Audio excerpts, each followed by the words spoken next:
Baker's been one of the solid programs in this league for a lot of years. What's kind of enabled you guys to be a rock in a really tough conference? Consistency. Not a lot of turnover, coaching staff-wise. I've kind of had a philosophy of hiring within. So even in recruiting, we sell the fact, hey, you want to be a future coach, let's play for 4 years, get a degree, and then if you want to be a graduate assistant, I've kind of lined them up. And it's worked out for us. You know, I've had Coach Thorne, our defensive coordinator, assistant head coach for 12 seasons, going into our 12th season together. Coach Regalado going into our 8th season, he's our offensive coordinator, strength coach. And then the Bruce Youngs, Jerry Aligos, they've been there the whole time too as well. And then our young staff coming up. And I think if you have that continuity within your program, your players know the expectations. You all know recruiting and what you're after and the type of kid that we think can play for us and be successful. And so we had to get there though. You know, we got there in 04 and it wasn't pretty. And it took 4 years of hard work to get to that playoff situation, which was our goal. And then, of course, we have higher expectations with all our teams. But to be consistent and hit 8 winning seasons in a row, I'm very proud of. You mentioned expectations. What are the expectations you set for your players and for your team, particularly this season? I've said it from my first press conference, a national championship. I truly believe it. You know, we talk about it, and I don't sugarcoat it with the kids. And we talk about it in meeting one.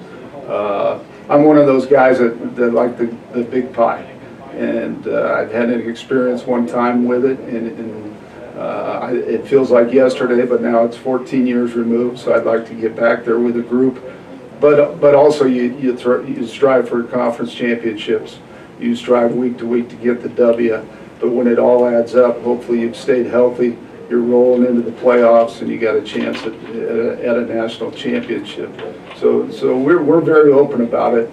I'm also open with the fellow coaches in the conference. I think this conference is the best conference in America. And what we need to do next, and I think we talked off camera about it, is we need to get a national championship within the conference. So anytime we get to the playoffs and we get knocked out, I'm the #1 fan of the Missouri Valleys, the Benedictines. That's hard to say, but and then the Mid-Americas or whoever's in the playoffs for us, because I want that for our conference. There was some in your seat who would argue that winning a conference championship in this league is harder than winning a national championship, especially now playing nothing but conference games. Then you add 2 more great programs this year. How tough is the Heart of America Conference? I agree with you. It might be more difficult to win the Heart because once you get to the playoffs, everybody's even, and now it's, are you healthy?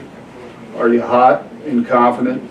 And get some decent breaks. You know, there's a lot of factors involved. Are you at home, or do you got to go on the road throughout the playoffs and try to win a national championship? So to win the Heart, you better be a top 4 team in the nation, I believe, now to win it. I believe in the last few years you had to be a top 8 team in the nation to make it to the playoffs out of the Heart. Is just because you're facing those teams, and if you're a 15, 16, you're not going to beat 3 or 4 teams, and they're going to knock you out of that top 16 to get in the playoffs. So I think going in, you got to know as a coaching staff your strengths and weaknesses and try to get a grasp earlier. You can't go, hey, let's go play 4 games and see where we're at, because you lose one or two of those 4 games. You might be a top 10 team at the end of the season, but your ranking, you didn't make it there to get to the playoffs. No more non-conference games. No. Your thoughts on the new schedule? I love playing Ottawa University, 15 miles down the road, great rivalry. Kent and I, their head coach, we played college ball together, so it was a neat thing. So I don't like giving that game up. Plus, it was a top 15. Both teams were using the top 15. What a great matchup. Fill the stadium, regardless of where it was at. So that's difficult. But now we step into Grandview August 29th at Grandview. So, I mean, we give up Ottawa and we're going to walk into that game. They were national champs in 13, so they're 2 years removed from that. So what an atmosphere for our guys to find out where we're at. So, and then you just go back to back to back. You name the team, and it's a difficult situation. There's no breaks, so that worries me. Now we have a bye week, which we didn't have last year, but we have one this year. That should help in October, and then you can just kind of look at where you're at, reevaluate, and then you get into the conference. So we get into the Southern Conference games. Our first 5 or 6 games are Northern Conference, but in the end they all matter because of the rankings. You could win your side of the division and literally be 6-5 and not in the top 20 and out. You don't make the playoffs, even though you're division champ. So every game counts. How does that affect things from a coach's perspective, or does it, like you said, every game counts? Does it still attack things from day one? Yeah, I think it's a grind. I think as a coach, the kids are resilient. They're going to show up Sunday ready to go high, because we're higher than a kite because we won and we're the greatest, or down in the dumps because we lost a football game. So you've got to, as a coach, kind of be even keel, keep it in perspective, but also evaluate where you're at each week. And I think the mistakes you make early in the season as a coach could be from an evaluation standpoint. Are we playing the right guys in that first game? Or do we look back and say, because it's a great opponent, gosh, this guy, that's starting every game in week 5 but wasn't even playing in week 1, why didn't we have him in there? Well, I stressed to our staff, 3 weeks of camp, you better make the right evaluation and get the right guys in for August 29th, and I think that's our job. Specifically that first game against Grandview, we've got it on TV. Yeah. What did you guys do to draw them week 1? We can't hide. Somebody doesn't like me in the conference because I didn't put schedule together. A committee did. But I like that challenge. Hey, why not? Why not, number one, get a TV game with you guys across the country, and then you're playing Grandview. I mean, we're going to find out where we're at, and hopefully we're in a good place. And if we're not, we'll come in Sunday, we'll evaluate it, and take the next step, which is Culver Stockton, who beat us last year and knocked us basically out of the playoffs. And then week 3, we got William Penn coming to our place, first home game, they run the wishbone. And so, defensively, we better be sound or we could take a beating there. So first 3 games, yeah, they're difficult, exciting. And then, as a group, we can, after about 3 games, really find our identity. And I truly believe we're a top 10 team. Record-wise, who knows what it's going to be, showing at that point, and then we got to work to get there.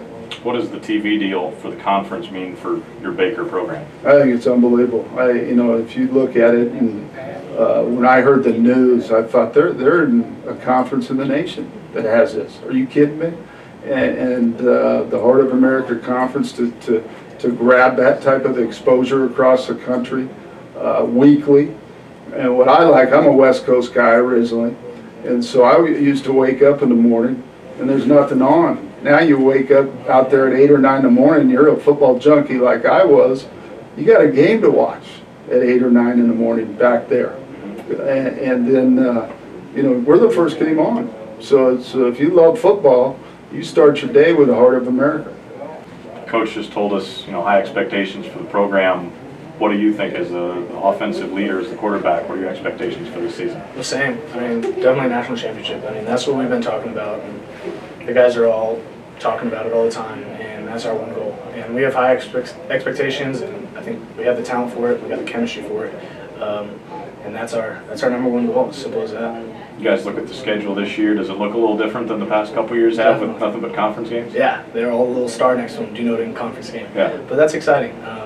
It's definitely going to be a challenge. I'm going to miss that Ottawa game as well because that's always an exciting game. But, week in, week out, just got to bring your A game any given Saturday, right? And yeah, we had a few sneak up on us last year, and we just got to make sure every week is a conference game. Every week can decide your future for HAC, for Hart, for national championship a little bit. Identity of the Wildcat offense this year will be? Good question. I'm going to have to say, I think explosion. I think we have a ton of athletes, and we want to spread the ball around and get our athletes in space. And we've got a ton of speed on the field, and just get them in space and let them do their thing. It's going to be really fun to watch. For people who don't know NAIA football and aren't familiar with it, what would you tell them about it? I'd say it's a lot of fun, and it's very competitive, especially in the Heart. It's a very competitive division conference, and it's exciting to watch, and every week can be something unexpected. And I think that's one of the major things too. The best part of being a Baker football player is? I think just being with the guys and the coaches. We are all so tight. I think this year, coming into the season, a ton of us have been here all summer. We all live together. We all hang out together. We're a family. And same with the coaches. I feel like we all mesh so well. We're in the office nonstop, watching film, getting better, working out on the field, on our own, with the coaches, with each other. And I think that's the best part, just the relationships you build, how you grow as a person through football. Talk to Nick, talk to Coach. They said high expectations for the program. You fall right in line with your expectations for them. Oh, like Nick said, like Coach said, national championship. We've been preaching that since last season, and we preached it last year, but we fell a little short. It is what it is, but we've been working hard, working our butts off to do what we can. We won a national title, and also the Heart title would be awesome too. So. This conference, you've been through the grind a little bit. It's tough, and it's only getting tougher. What are your thoughts on the league now? It's amazing. I love it. I love all the competition, all the great teams that are in it, great players. Makes it a little interesting, a little more fun. You just got to show up every week, prepare like it's a national title game each week, and it makes it a good time. Take us through the Wildcat defense. What makes you guys tick? As defense, we mesh so well. Coach Thorne's scheme really fits us very well, and we recruit to get guys to fit in this scheme. Coach Thorne's a great defensive coordinator. He calls our defense what fits us too. Also, we're a defense that we try to limit big plays. We're gonna make you earn every yard you get. So it's really awesome. You're not the biggest guy on the football field. How do you get it done? It's not all about the size, but about the heart. I feel like I have a big heart in the game. Our defense is, our team's not really the biggest team we have, but we have a lot of heart, a lot of dedication to go out there and fly around and make big plays, make big hits, do what we can to get our job done and rely on our teammates to get their job done. Okay, let's fast forward a little bit. Let's get past Thanksgiving, put your feet up, you look back on this 2015 season. Other than wins and losses, what makes it a success for you guys? Hard work, staying healthy. If we work hard throughout each week, like I said, prepare each game like it's a national title game, we can be very successful. Also, if we stay healthy, we'll be the best team in the nation, I believe. Best part of being a Baker football player is? The family aspect. We're, like Nick said, we're in the office all the time. Not just watching film though, we're hanging out with the coaches, hanging out with the guys, just having a good time and just trying to get better, hanging out all the time, so it's a good time.